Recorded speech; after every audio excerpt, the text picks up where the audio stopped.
Happy Mother's Day, Mom. Michael handed me a pink plastic mug with a sticker that was already peeling off. $3. That's what I was worth to my own son. Meanwhile, I had just watched him give Catherine, his mother-in-law, a red velvet box with a $30,000 diamond ring and tickets for a Mediterranean cruise. For the woman who gave me my perfect wife, he said, kissing her hand as if she were a queen. To me, he said, I hope you like the tea, Mom. And my heart shattered right there, in front of the entire family gathered in the garden of the house I had bought for them. 71 years building a company, sacrificing my own dreams, and my son gave me trash while showering luxuries on a woman he had barely known for 5 years. Sophia smiled with satisfaction, stroking her mother's new ring, and I held that miserable mug, feeling my dignity burn between my hands. Thank you, son, I whispered. But inside, something broke forever. That night, alone in my house, I looked at the photos of when Michael was little. There I was, young and full of hope, holding him in my arms after working 12 hours at the factory. I remembered staying up all night sewing his school uniform because I didn't have money to buy a new one. I remembered selling my only piece of jewelry, my mother's ring, to pay for his college tuition. I remembered mortgaging my house to give him the money he needed to start his first business. I remembered coming home with my hands bleeding from so much work, but always with a smile for him. Honey, everything I do is for your future. I would tell him as I served him the hot dinner I had prepared after an exhausting day. And now, decades later, my future was a plastic mug. Tears fell on the yellowed photographs. In one of them, Michael was 8 years old and hugging me tightly after I bought him the bicycle he wanted so much. You're the best mom in the world, he had told me that day. Those words echoed in my mind like a painful reminder of what we once were. I got up and walked through the empty house. Every piece of furniture, every painting, every corner was filled with memories of the sacrifices I made for him. The sofa where I used to fall asleep reading him stories when he was little. The table where he did his homework, while I prepared the accounting books for the company I was building to leave him a legacy. The company. My entire life summed up in that word. Vance Textiles had grown from a small workshop in the garage to become one of the most important manufacturing companies in the city. 40 years of sweat, tears, and determination. All for him. All for him. Someday, this will be yours, son. I had promised him when he was 15 and complained that I worked too much. All of this is to ensure you have a secure future. But now, holding that cheap mug, I wondered if so many years of sacrifice had been worth it. I picked up my phone and looked at the text message he had sent me after the humiliation. Mom, I hope you understand that Catherine is like a second mother to me. She's always there when we need her. And what was I then? An old piece of furniture that was no longer useful? Sophia had come into our lives 5 years ago like a storm. From the first day, she had made it her mission to distance Michael from me with poisonous comments disguised as concern. It's just that your mom is very controlling, honey. A woman her age should be enjoying her retirement, not meddling in business. Retirement. As if any mother could retire from loving her son. But what hurt the most was seeing how Michael always defended her. Sophia's right, Mom. You've worked enough. It's time for you to rest. Resting meant disappearing, becoming invisible, ceasing to exist in their important decisions. And now Catherine, that woman who had appeared in our lives so recently, was receiving the honors that I had earned with decades of unconditional love. That woman who had never worked a day in her life, who lived off her dead husband's pension and the whims her daughter granted her. Catherine always arrived at family gatherings in expensive emerald green dresses, sparkling jewelry, and a fake smile that fooled no one except my son. Oh, Eleanor, what a lovely house you have, she would tell me in that cloying voice while her eyes calculated the value of every object. It must be very expensive to maintain all this. Her comments always had a double edge, like daggers wrapped in velvet. But Michael saw none of it.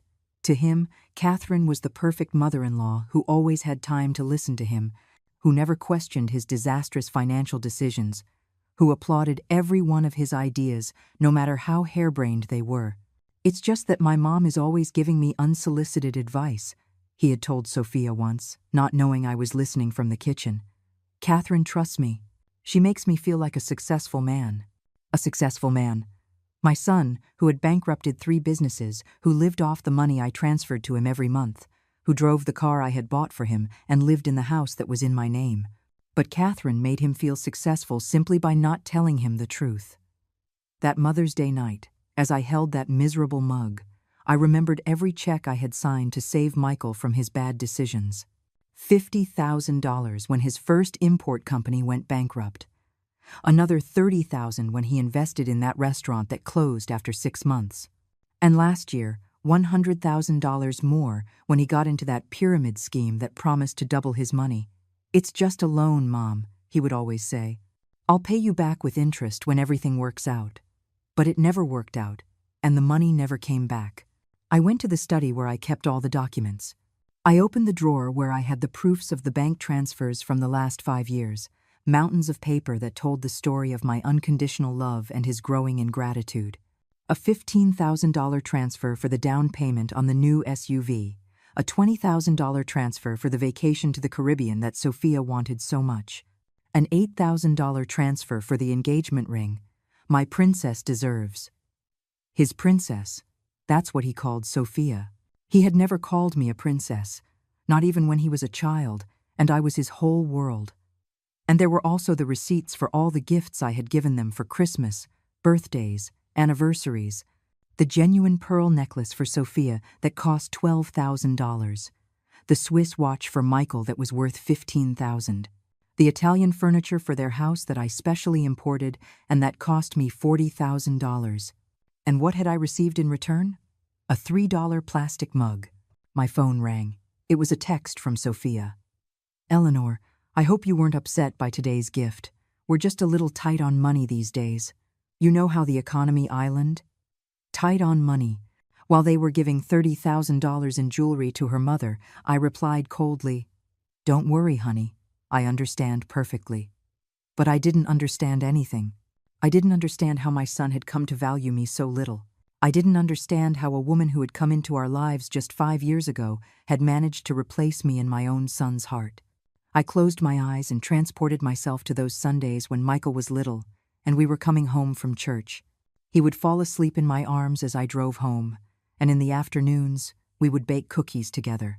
"When I grow up, I'm going to take care of you like you take care of me, Mommy," he would promise in his little boy voice.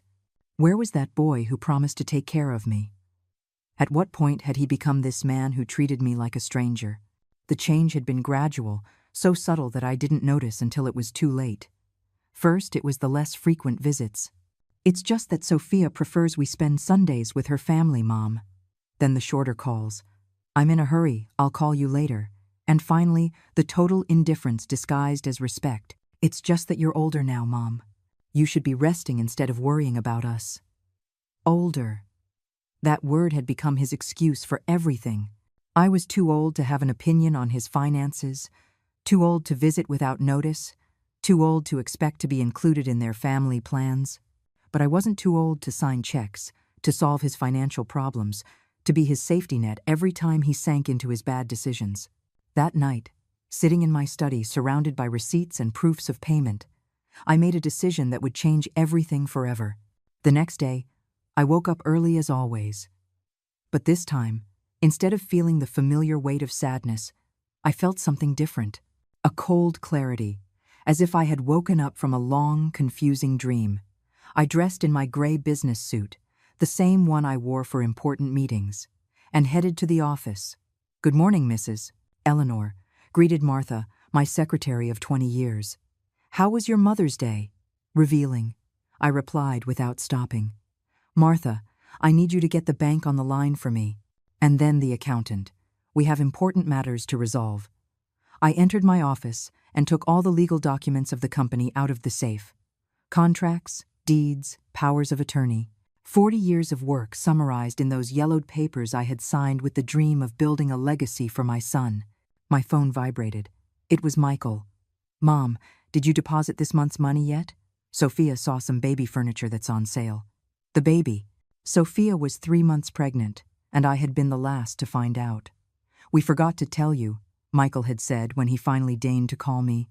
With so much on our minds, it just slipped. They had forgotten to tell me I was going to be a grandmother, but they never forgot to ask me for money. I read the message one more time, and something inside me hardened. I wrote, "Michael, we need to talk. Come to the office this afternoon. Is everything okay, Mom? Did something happen with the company?" "Yes, something is happening with the company. Be here at 4. I hung up and dialed my lawyer's number. "Mr. Carter, it's Eleanor.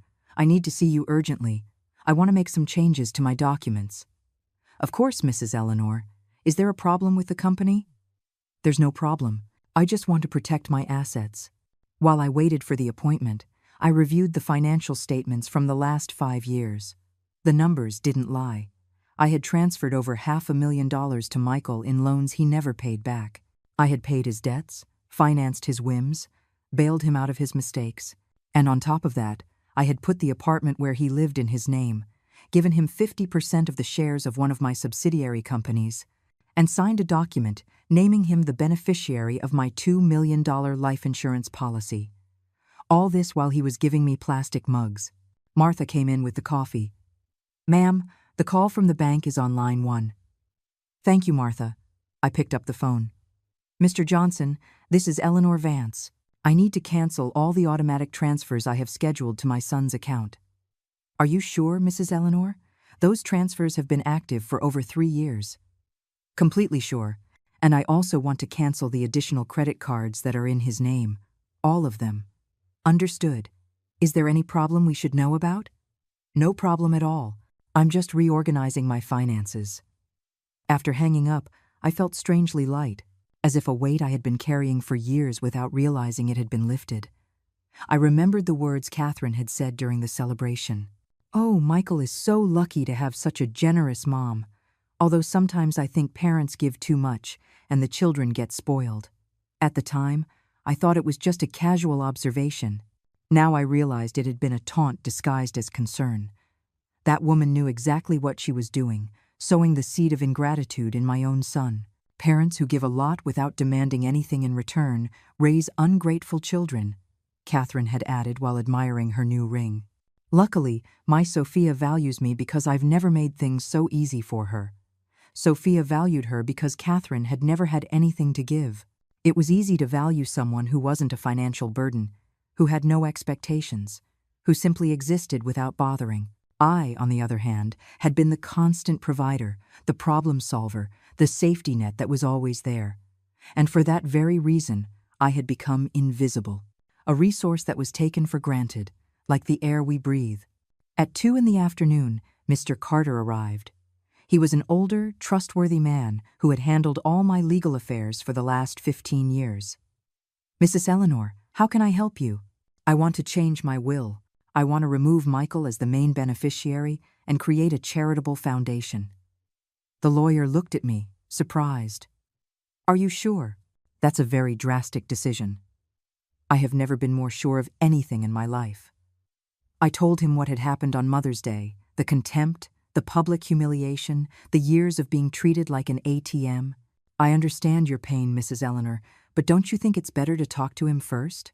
I have been talking to him for 71 years. It's time for my actions to speak for themselves." We spent 2 hours drafting the new documents. The Forgotten Mothers Foundation would be the beneficiary of 80% of my estate. The rest would be divided among my oldest employees, who had been more loyal than my own blood. Martha had worked for me for 20 years, arriving early and staying late without ever complaining.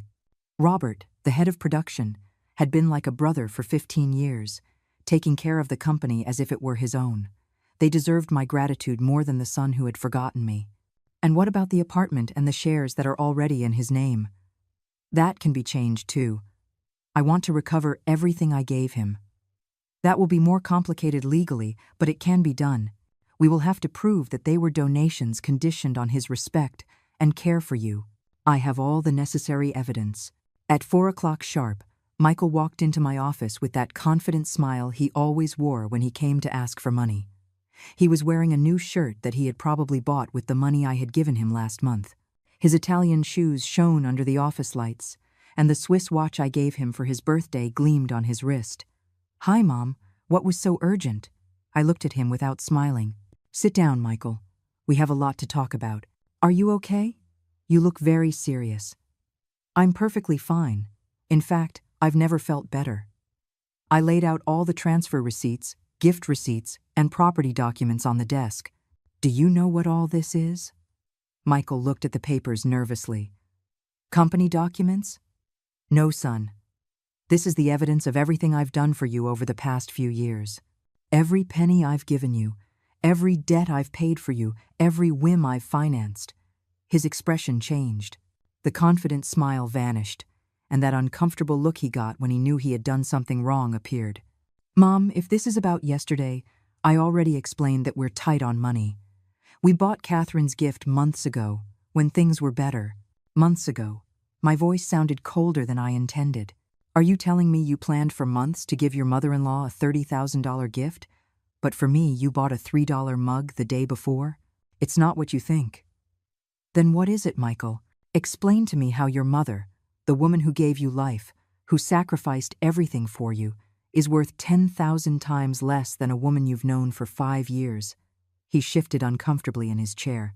Mom, you always exaggerate things. You know I love you very much, but Catherine is special. She never judges me, never pressures me, never makes me feel bad about my decisions. Of course she doesn't judge you. How could she judge the golden goose that supports her daughter? My voice rose. Do you think I'm stupid, Michael? Don't say that. Then explain something to me. I picked up one of the documents. This is the proof of the $100,000 transfer I made to you last year when you got into that pyramid scheme. Did Catherine help you with that? Mom, did she help you when your first business failed? When the restaurant went bankrupt? When you needed money for the down payment on the house? She doesn't have the resources to. Exactly. I slammed my palm on the desk. She has nothing to give, so it's easy to love her. She represents no responsibility, no commitment, no expectations. She's like an adorable pet that just eats and gets petted. Don't talk about Catherine like that. And how should I talk about myself, Michael? How should I talk about the woman who supported you for 35 years, who paid for your education, who gave you a job in her company, who bought you a house, a car, who has rescued you from every financial mistake you've ever made? He fell silent, looking down. Do you know how much money I've given you in the last 5 years? I pulled out the calculator. $547,000 in direct transfers, plus $200,000 in gifts, vacations, and debt payments, plus the value of the apartment I put in your name, $300,000. In total, over $1 million. His eyes widened. Mom, I didn't know it was that much. Of course you knew. Every time you got into trouble, you knew exactly who to call. Every time Sophia wanted something, you knew who would give you the money. But never, not once, have you come to ask me how I am, if I need anything, if I feel lonely. I thought you were fine. You have the company. You have money. I have money, yes, but I don't have a son who truly loves me. Tears started to well up in my eyes, but I held them back. Do you know when was the last time you called me just to say hello, without asking for anything? He thought for a moment, and that hurt me more than any answer. You can't remember, can you? Because it never happens. You only call me when you need something. That's not true. Michael, last night I checked your call history. In the last 6 months, you have called me 17 times. 17. And every single one of those calls ended with me transferring money to you or solving some problem of yours. Mom, things aren't that simple. Sophia is pregnant. We have a lot of expenses.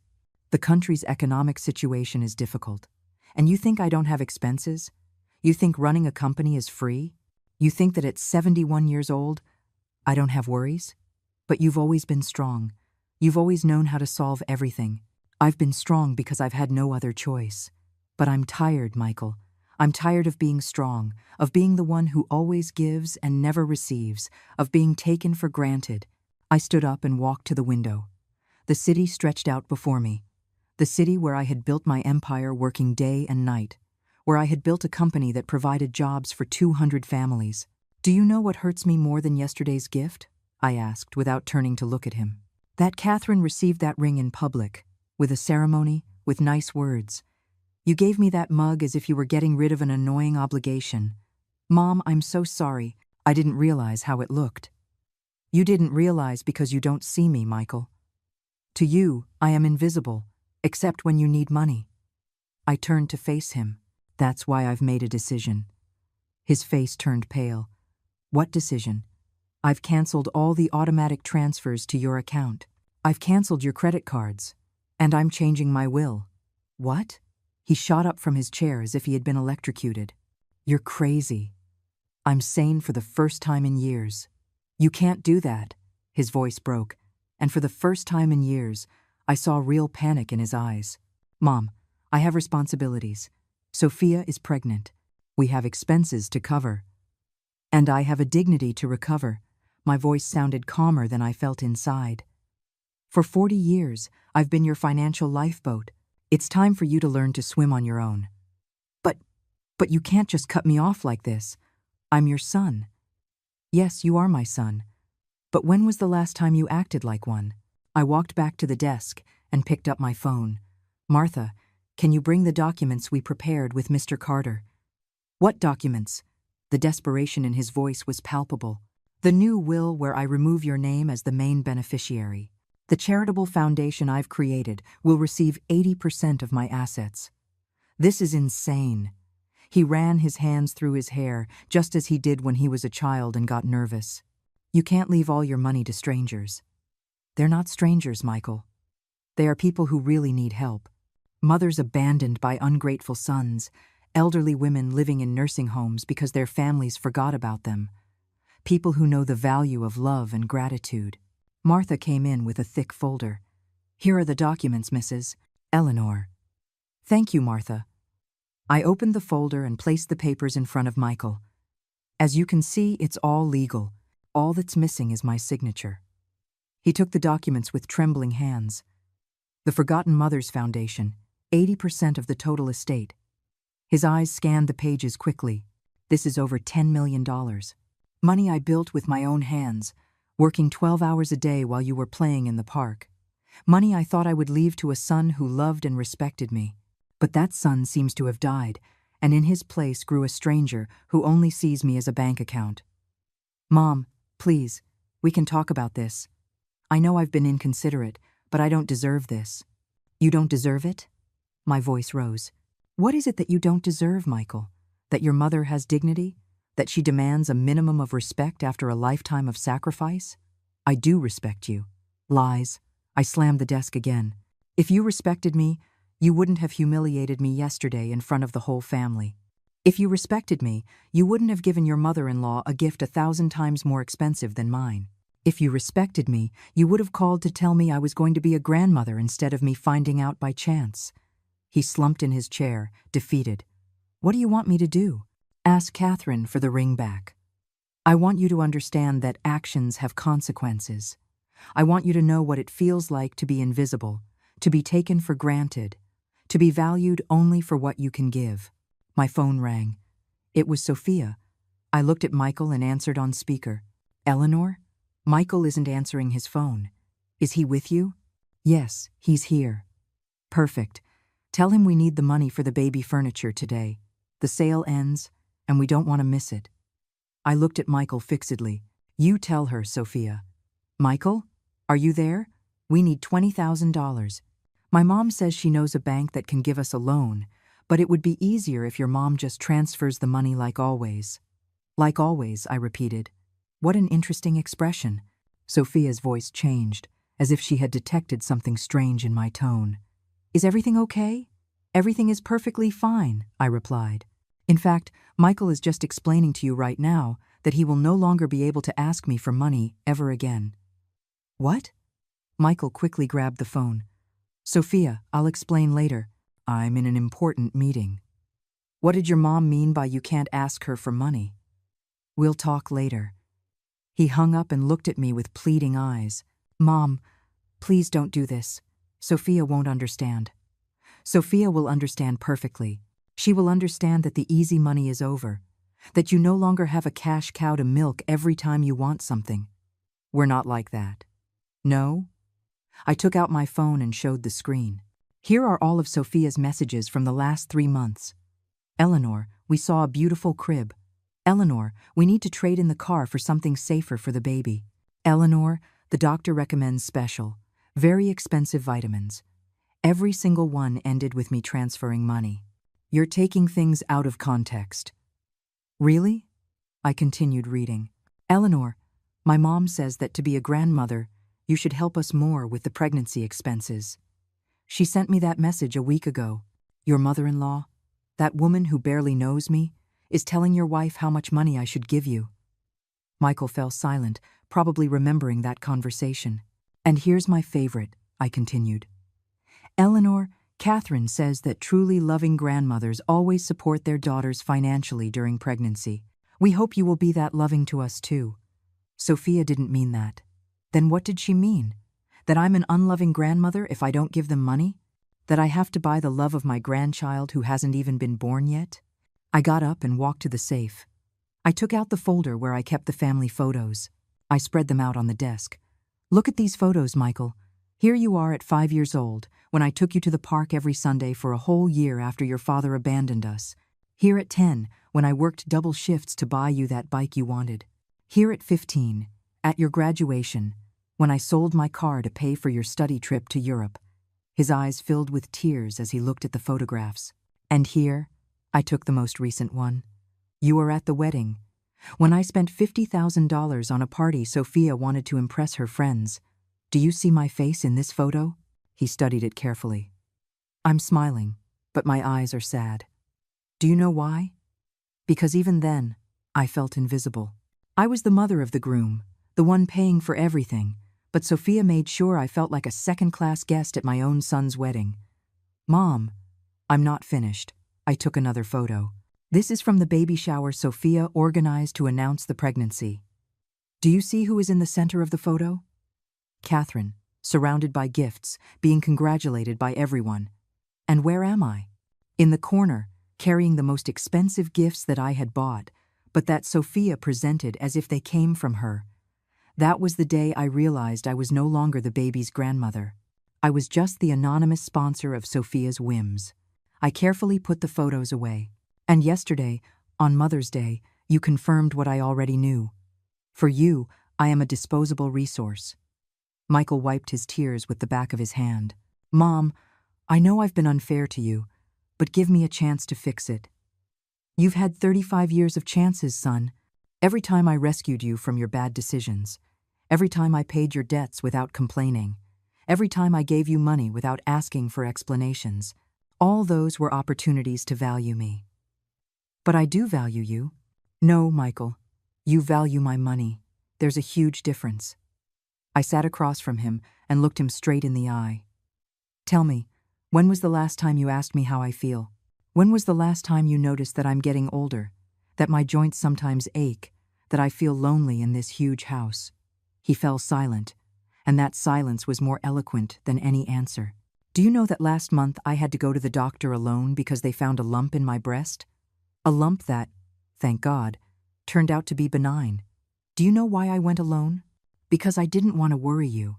Because I knew you had a lot on your mind with Sophia's pregnancy. Why didn't you tell me? What for? So you could tell me I should have gone to a more expensive private doctor? So Sophia could complain that I was stressing her out with my health problems during her pregnancy? I would never have said that. Maybe not in those words, but you would have made me feel like a burden, just as you always make me feel when I need something from you. My phone rang again. This time it was an unknown number. Hello, Mrs. Eleanor Vance? This is San Rafael Hospital. Your name is listed as the emergency contact for Mrs. Catherine Mills. My blood ran cold. I looked at Michael, who had turned pale upon hearing his mother-in-law's name. What happened? Mrs. Mills was in a car accident an hour ago. Nothing serious, but she needs someone to come and sign the insurance papers and pick her up. Her daughter is out of the country and can't come. I think there's a mistake. I'm not related to Mrs. Mills. According to our records, you are listed as the emergency contact on her health insurance. I hung up and looked at Michael in disbelief. Can you explain to me why I am listed as your mother-in-law's emergency contact? Sophia said she needed to put someone local, and since you're like family. My voice trembled with indignation. I'm like family to Catherine, but I'm not family enough for my own son to treat me with respect. Mom, it's not the same. You're right. It's not the same. Because I've never given Catherine a single penny, never paid her bills, never solved her problems. Yet, for legal purposes, I am her emergency contact. How convenient. I stood up abruptly. You know what I'm going to do? I'm going to the hospital. I'm going to pick up your dear mother-in-law, and I'm going to explain to her exactly why I can no longer be her emergency contact. Don't do that, please. Why not? She deserves to know the truth. She deserves to know that the daughter-in-law she so despises has been financing all the luxuries her own daughter gives her. I grabbed my purse and the car keys. Because you know what, Michael? That $30,000 ring you gave her yesterday didn't come from your savings. It came from the money I transferred to you last month for baby expenses. His eyes widened in horror.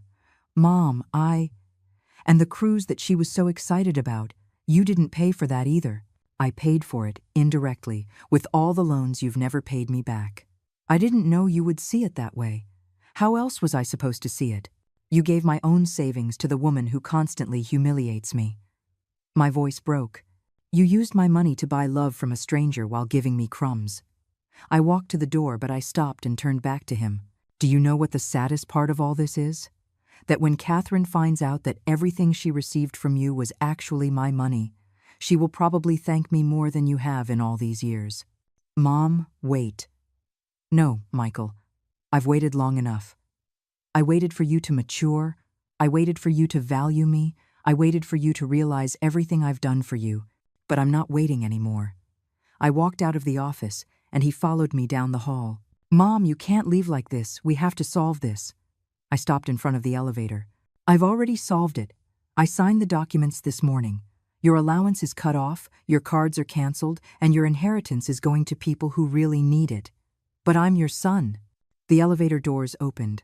I stepped inside and turned to face him one last time. Yes, you are my son. But I am no longer your ATM. The doors closed with him standing in the hallway, mouth open and eyes full of panic. During the drive to the hospital, my phone didn't stop ringing. Michael called me over and over, but I didn't answer. For the first time in years, I felt like I was in control of my own life. I arrived at San Rafael Hospital and asked for Catherine Mills. I found her in the waiting room, with a bandage on her forehead and looking much less elegant than the night before. Eleanor, what are you doing here? I came to pick you up. Apparently I'm your emergency contact. Oh, right. Sophia put your name down because you're the only one with a car available in the afternoons. Her explanation was so casual, so dismissive, that it confirmed all my suspicions. I see. So I'm useful for emergencies, but not important enough to receive a decent Mother's Day gift. She looked at me, confused. Excuse me? Nothing, Mrs. Mills. Let's go. We have a lot to talk about on the way. During the ride to Catherine's house, the silence in the car was so thick you could cut it with a knife. She was checking her phone, probably waiting for calls from Sophia or Michael, while I drove with a calm that surprised even myself. Thanks for picking me up, she finally said, without looking up from her phone. Sophia is at that work conference in Miami, and Michael must be busy with business. Yes, Michael is very busy, I replied with irony. Especially busy spending money that isn't his. She glanced at me. Are you okay, Eleanor? You sound strange. I'm perfectly fine. In fact, I've never felt so clear-headed. I stopped at a red light and looked at her directly. Mrs. Mills, do you know where the money for the ring you received yesterday came from? Well, from Michael, I suppose. He's a good boy, very generous with his family. Very generous with his wife's family, I corrected, because with me, his mother, he's not generous at all. Well, sons always get closer to the in-laws when they get married. It's normal. Normal? I let out a bitter laugh.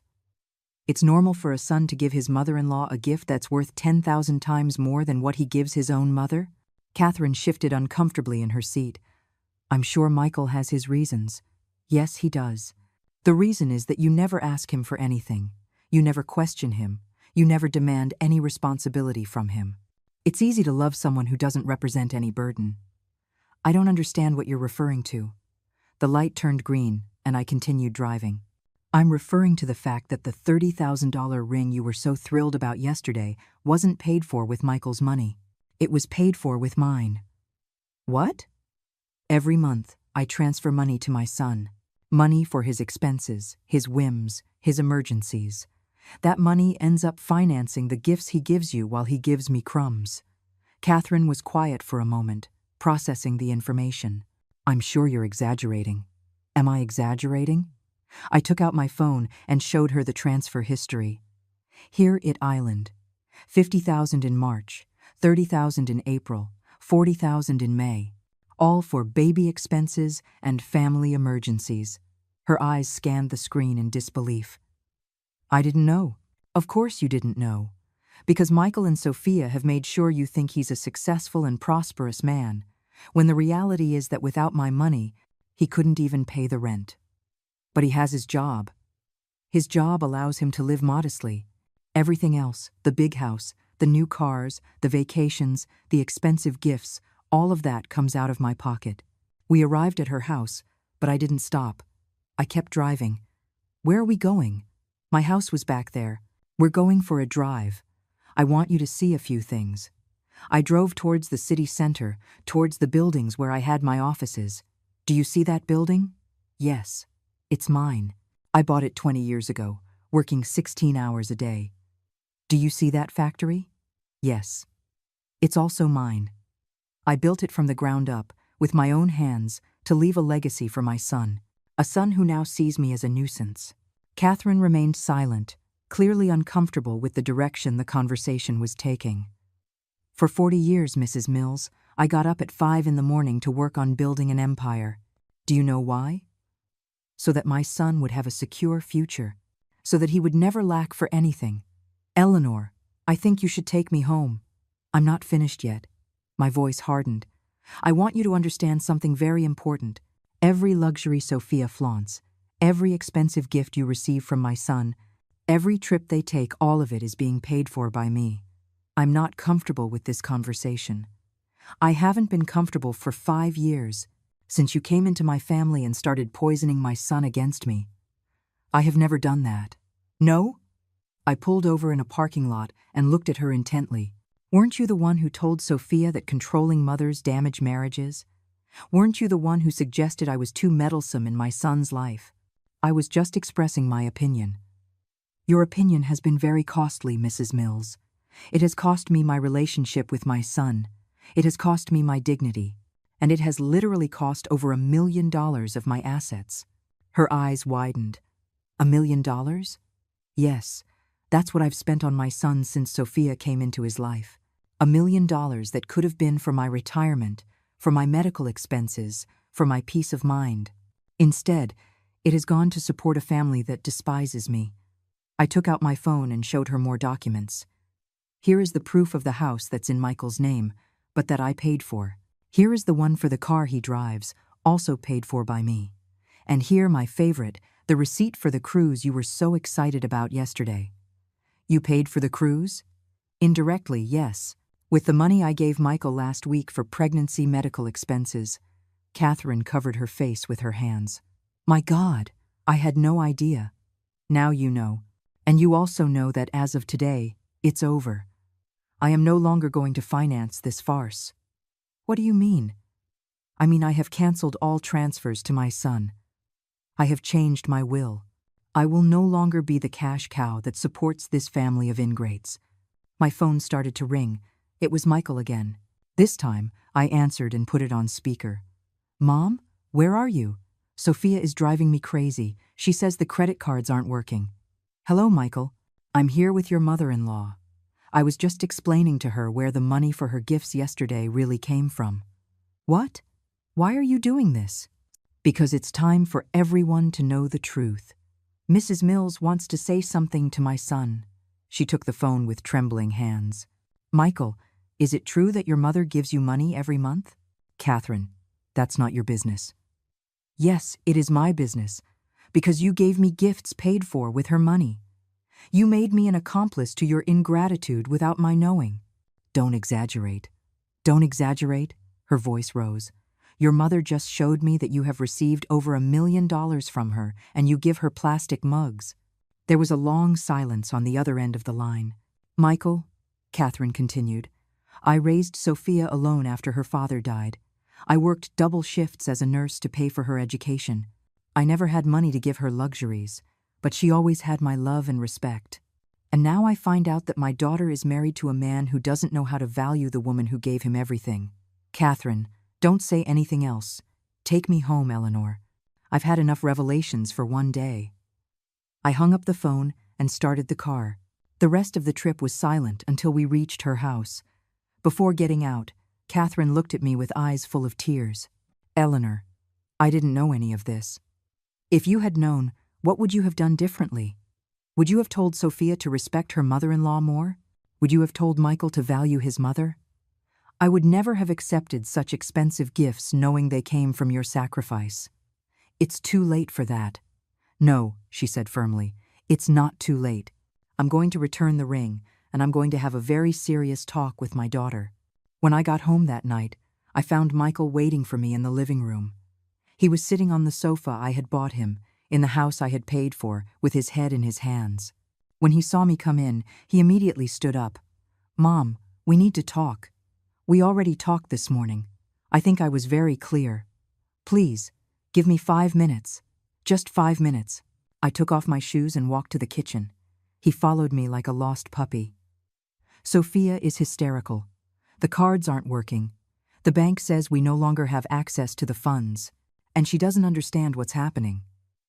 Now she's going to understand what it feels like to live on a real budget," I said, putting water on to boil for tea. "Something you should have learned years ago.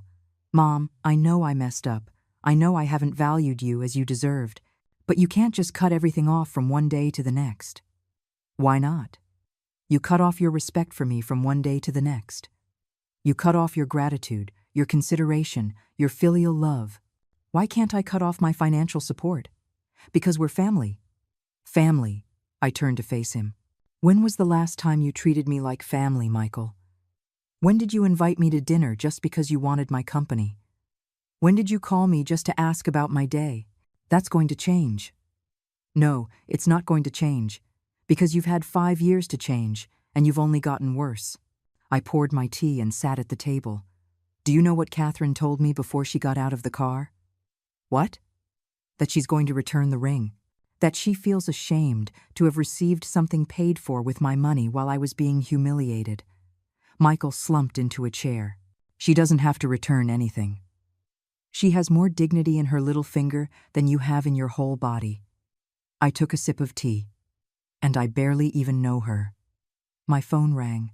It was Lily, my 16-year-old granddaughter, the daughter of my sister who had died in an accident 5 years ago. Since then, I had been in charge of her education. "Grandma Eleanor, hi honey, are you okay? My dad Michael called me very upset saying you had a fight." "We didn't have a fight, Lily. I made a very important decision. Can I come over? I'm worried." "Of course, my girl, I'll be waiting for you." I hung up and looked at Michael. "Lily is coming over." "Great. Now you're going to involve the whole family in this drama. Lily already knows everything that's important. She knows I'm a woman who respects herself, something you never learned to do." Half an hour later, Lily arrived at the house. She was an intelligent and mature young lady for her age, who had inherited my determination and common sense. Upon seeing Michael in the kitchen, she greeted him coolly. "Hi, Uncle." "Hi, Lily." She came over to me and hugged me. "Are you okay, Grandma?" "I'm better than okay, my love. I'm free."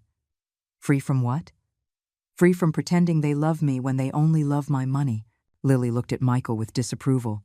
"Is what my grandmother says true?" "Lily, things are not that simple. They seem very simple to me."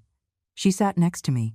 "Grandma tells us girls from school how you never visit her, how you never invite her to anything, how you only call her when you need money." "That's not true." Lily took out her phone. "I have screenshots of all the messages Sophia sends my grandmother. Just pure requests for money." Michael turned pale. "Why do you have that?" "Because Grandma shows me everything. She teaches me how I should not treat the people who love me."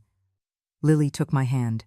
"Do you know how many of my school events Grandma Eleanor has come to this year?" I don't know. All of them. She's come to all of them.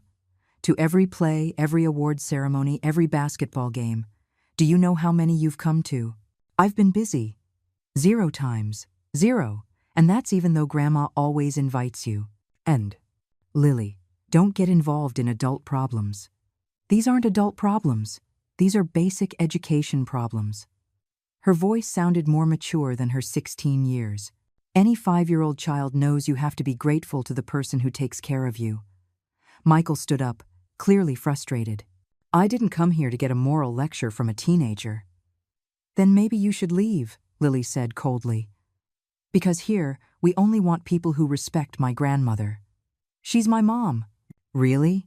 Lily stood up and faced him. Because I lost my mom 5 years ago. And since then, Grandma Eleanor has been more of a mother to me than you have been a son to her. Lily, that's enough. No, it's not enough. Do you know what Grandma does for me? She pays for the most expensive private school in the city. She buys me clothes, supplies, takes me to the dentist, helps me with my homework. And when I have problems, she stays up all night talking with me. Tears began to roll down Lily's cheeks. And I have never asked her for any of it. I've never demanded anything. I just give her love and respect, because that's what she deserves. Lily, do you know what I did for Mother's Day? I made her a photo album with all our moments together. It cost me $0, but it took me 3 weeks to put it together, and when I gave it to her, she cried with emotion. I looked at my granddaughter with pride. This young lady understood the value of true love better than my own son. And what did you give her? A cheap plastic mug, while you gave $30,000 jewelry to a woman you barely know. Michael collapsed. You're right. You're all right. I'm a horrible son. You're not horrible, Lily said, softening her tone. You're careless. You're ungrateful. But you can change. How? It's too late. She canceled everything. She changed the will. The will can be changed again, I said calmly. But respect has to be earned again. What do I have to do? Lily and I looked at each other. There was a plan we had been discussing for months, ever since we noticed Michael was becoming more and more distant. First, Lily said, you have to learn to live without Grandma's money, for at least a year. A year? A full year, I confirmed. No transfers, no loans, no me paying your debts. You have to prove you can be a responsible man on your own. But Sophia is pregnant. And there are millions of pregnant women in the world who live on their husbands' real salaries, Lily said. You'll have to adapt. Second, I continued, you have to start treating me like your mother, not your bank. That means calling me to say hello, visiting me without asking for anything, including me in your family plans. And third, Lily added, you have to apologize to Grandma publicly, in front of the whole family, especially in front of Sophia and Catherine. Michael looked at both of us. And if I do all that? If you do it from the heart. And for a full year, I will consider restoring a part of your inheritance, I said. But it will never be like before. I will never again be your unconditional financial safety net. And what about the company? The company stays with me until you prove you have truly matured. And when I die, 60% will go to the charitable foundation. The rest can be yours if you have proven you deserve it. Michael was quiet for a long time. Do you really think I can change? Lily looked at him with a wisdom that young people sometimes have. Uncle, everyone can change. The question is if you really want to. 6 months later, my life had completely changed. I woke up every morning without the weight of constant worry about Michael's financial problems, without the desperate calls, without Sophia's manipulative messages, without the pressure of being the perpetual savior of a family that took me for granted. At first, the first 2 months were chaotic. Michael would call me 40 times a day, pleading, promising instant changes, inventing fake medical emergencies to try to get money from me. Sophia even showed up at my house screaming that I was a cruel grandmother who was endangering her unborn baby. You have a moral obligation to help us, she had screamed that rainy afternoon, her belly now noticeably swollen. Real grandmothers don't abandon their families. Real daughters-in-law don't abuse their mothers-in-law's generosity. I had replied with a calm that surprised me. And real sons don't humiliate their mothers in public. But the call that hurt me the most was from Michael one March night. At at 2 in the morning, crying like he hadn't since he was a child. "Mom, please. We're running out of rent money. They're going to evict us. Sophia is threatening to go live with her mother. Then you'll have to move to a cheaper place, or she'll have to go with Catherine," I had replied, although it pained my soul to hear him cry. "How can you be so cold?" "I'm not cold, Michael. I'm a woman who has finally learned to say no." It was Lily who supported me through those difficult months. She would come to my house every afternoon after school. She did her homework at the kitchen table while I prepared dinner for the two of us. At night we would watch movies or just talk about her dreams, her fears, her plans for the future. "Do you regret what you did with Uncle Michael?" she had asked me one afternoon while helping me water the garden plants. "Every single day," I confessed, "but I don't regret reclaiming my dignity." "It's just that you seem so much calmer, Grandma. You don't have that constant worried look you had before." She was right. For the first time in decades, I slept through the night without startling awake, without wondering what new problem I would have to solve the next day. The Forgotten Mothers Foundation had officially started operating in April. With the help of Martha, who had decided to resign from her secretarial position to become the foundation's executive director, we had already helped 43 elderly women who had been abandoned by their families. "Mrs.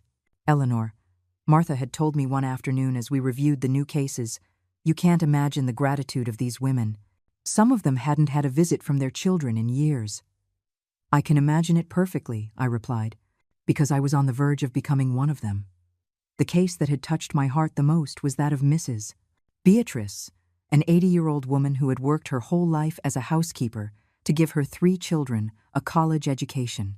All 3 had become successful professionals, a doctor, an engineer, and a lawyer, but when she fell ill with diabetes and could no longer work, they simply disappeared from her life. "I'm no longer useful to them," Mrs. Beatrice had told me with a resignation that broke my soul.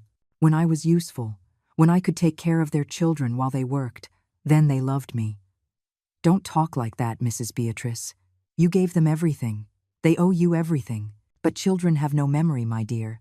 They only have needs." Her words resonated in my mind for weeks. How many mothers in the world had experienced the exact same thing as me? How many women had sacrificed their own dreams to raise ungrateful children? It was in May that I received the first sign that maybe Michael was really starting to change. Instead of calling me to ask for money, he called to invite me to lunch. "Just for lunch?" I asked, surprised. "Just for lunch, Mom. I want you to meet the baby." Sophia had given birth to a beautiful little girl they had named Grace. When I arrived at the restaurant, a modest place, very different from the expensive restaurants where we used to meet when I was paying the bills, I found a transformed Michael. He was thinner, more serious, but also more present. He held the baby with a tenderness I had never seen in him, and when he talked about her, his eyes shone with a genuine love. "She looks like you when you were a baby," I said, stroking my granddaughter's pink cheek. "Sophia says she has your eyes. How is Sophia?" "Better. Much better since she stopped living with anxiety about money." He looked me straight in the eye. "And I'm better too." "How so?" "I've had to learn to be truly responsible for the first time in my life. I had to get a second job on weekends. I had to make a real budget. I had to say no to Sophia when she wanted things we couldn't afford." "And how did that feel?" "At first, horrible. I felt like a failure." He took a sip of water. "But then I realized it was the first time I felt like a real man, like someone who gets by on his own resources." During that lunch, Michael told me how he had to sell the car I had bought him and trade it in for a cheaper used one. How they had moved to a smaller apartment, but one more in line with their real income. How Sophia had to look for a job for the first time since they got married. "Sophia is working?" "Yes, she found a part-time job at a language school. At first, she complained a lot, but now she says she likes feeling productive." "And what does Catherine say about all these changes?" Michael smiled for the first time in the conversation. "Catherine has been our biggest supporter. Can you believe it? After our conversation that day at the hospital, she had a very serious talk with Sophia. She told her that a marriage can't depend on the in-laws' money to survive." "I'm very glad to hear that." "Mom," he said, taking my hands across the table, "I need to apologize to you. A real apology." "Michael." "No, let me finish. I've had 6 months to think about everything I did wrong. About how I treated you, how I took you for granted, how I allowed Sophia to disrespect you." His eyes filled with tears. "And I realized that you were right about everything. I didn't see you as my mother. I saw you as a money-dispensing machine. And now? Now when I hold Grace at night and watch her sleep, I think of you. I think of all the nights you stayed up taking care of me when I was sick. I think of all the times you worked late so that I would want for nothing." He wiped his tears with the back of his hand. "And I understand that if Grace ever treats me the way I treated you, I will die of a broken heart. But Grace isn't going to treat you like that," I said softly, "because you are going to teach her the value of gratitude. Something I never taught you." "Yes, you did teach me, Mom. The problem is I didn't want to learn." That afternoon, when I returned home, I sat in my garden and cried for the first time in months. But they were not tears of sadness. They were tears of relief, of hope, of a happiness I thought was lost forever. Lily came home from school and found me like that, crying silently among my roses. "Are you okay, Grandma?" "I'm perfect, my love. I think my son is starting to come back home." "Does that mean you're going to change the will?" "It means I'm going to keep waiting. But for the first time in years, I have real hope."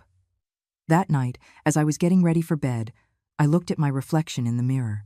I saw a 71-year-old woman who had regained her dignity, who had learned to value herself, who had understood that true love is not bought with money.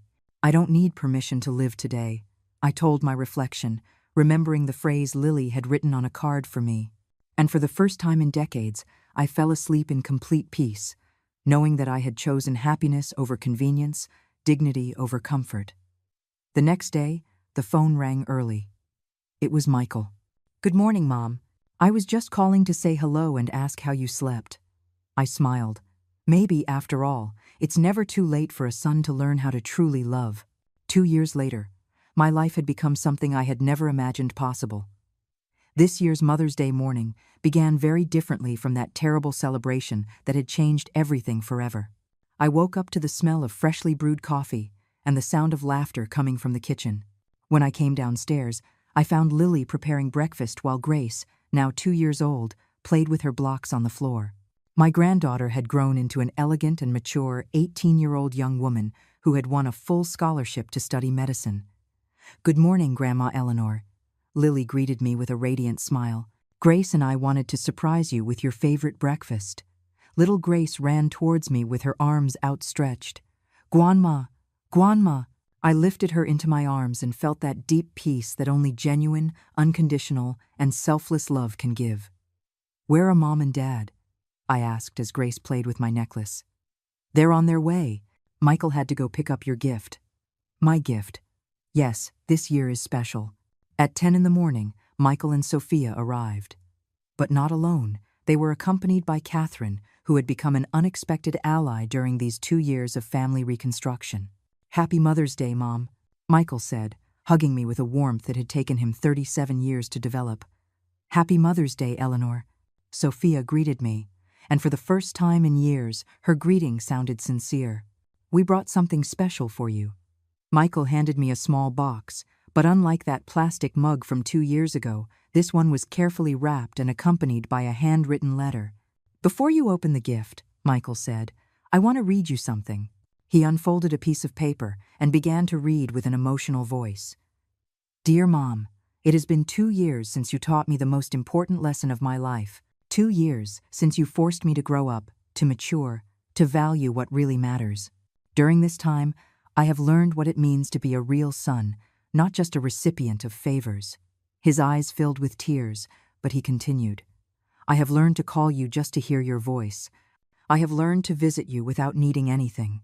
I have learned that a mother's love is the greatest treasure a son can have, and that this love is not bought with money. It is earned with respect and gratitude." Sophia took his hand and continued reading. "That's why, this year, we wanted to give you something that represents not what we can buy you, but what it means to us to have you in our lives." I opened the box with trembling hands. Inside was a simple silver ring with a small green stone, my favorite color, and an inscription that read, "For the woman who taught us the value of dignity. With eternal love, Michael, Sophia, and Grace." "It's not expensive," Michael said quickly. In fact, it cost less than $200. But we bought it with our own savings, after months of setting aside money, penny by penny. And every penny we set aside, Sophia added, we were thinking of you, of your sacrifice, of everything you did for us without us valuing it. Tears streamed down my face uncontrollably. This simple ring was worth more than all the expensive jewelry I had ever received because it came from the right place, from genuine love, not from obligation or guilt. There's something else, Catherine said, approaching. Sophia and I have been working on a special project. Sophia took out a large photo album. We collected all the photographs we could find of your life, from when you were young until now, and we asked everyone who knows you to write something about you. I opened the album, and the first page took my breath away. It was a photo of me at 20, holding a baby Michael, with a smile full of hope and love. Beside it, in Sophia's careful handwriting, was written, "For the woman who sacrificed her own dreams to make ours come true. Forgive us for taking so long to understand." I turned the pages slowly. There were photos of my youth working in the factory, of my first days as a business owner, of Michael's birthdays, of family moments I had forgotten. And on each page, messages written by employees from my company, by Lily, by friends, even by some of the women from the Forgotten Mothers Foundation. Mrs. Eleanor, Martha had written, "You taught me that a woman can be strong and successful without losing her maternal heart. Thank you for being my role model." Grandma Eleanor, Lily had written, "You saved me when I lost my mom. You gave me love, education, and above all, you taught me to be a dignified woman. Everything I am, I owe to you." But the message that moved me the most was at the end of the album, written by Michael. "Mom, for 35 years I believed that being your son gave me rights over your love, your money, your time. It took me a long time to understand that being your son gave me responsibilities. The responsibility to take care of you, to value you, to make you feel proud. Today, watching Grace grow, I understand every sacrifice you made for me. And I promise that the last years of your life will be the best. Because you finally have the son you always deserved to have." I closed the album and looked at them all. My family had changed, had grown, had learned what true love meant. "Do you know what the most beautiful thing about all this is?" I told Michael. "That Grace will grow up seeing how a mother should be treated. She will grow up knowing that love is shown with actions, not just with words." "She's already learning it," Sophia said. "Yesterday she told me that when she grows up, she's going to take care of her Grandma Eleanor just like her Grandma Eleanor takes care of her." Grace, who had been playing on the floor, ran over and handed me a drawing she had made with crayons. It was a green heart with stick figures representing the whole family, and in the center, in crooked letters, she had written, "I love you, Grandma." That afternoon, after everyone had left, I sat in my garden with Lily. The same garden where 2 years ago I had cried with pain and humiliation was now witness to my complete happiness. "Do you regret being so tough on him?" Lily asked me as we drank tea. "Never," I replied without hesitation. Sometimes true love requires being tough. Sometimes teaching requires saying no when it hurts. "And what about the inheritance?" "I've already modified the will again. Michael has regained his place as a beneficiary, but not as before. Now the company will be for him and for you to run together. The foundation will continue to receive a significant part because there are many mothers who need help. And the money? The money will be divided among the family, the employees, and the foundation. But there's one condition." "What is it?" "That Grace never knows how much money she will inherit. I want her to grow up working for her own merits, to value what she has, to understand that real wealth is not in the bank, but in genuine relationships." That night, as I was getting ready for bed, I looked at my reflection in the mirror. I saw a 73-year-old woman who had regained not only her dignity, but also her family. A woman who had learned that sometimes you have to lose everything to gain what really matters. I put on the ring Michael had given me and smiled. This small silver band represented something that no expensive jewel had ever achieved. Love earned, respect deserved, a family rebuilt. Today I have everything I ever wanted. I told my reflection, a family that truly loves me. And I fell asleep in the deepest peace I had ever known, knowing that true love always finds its way back home.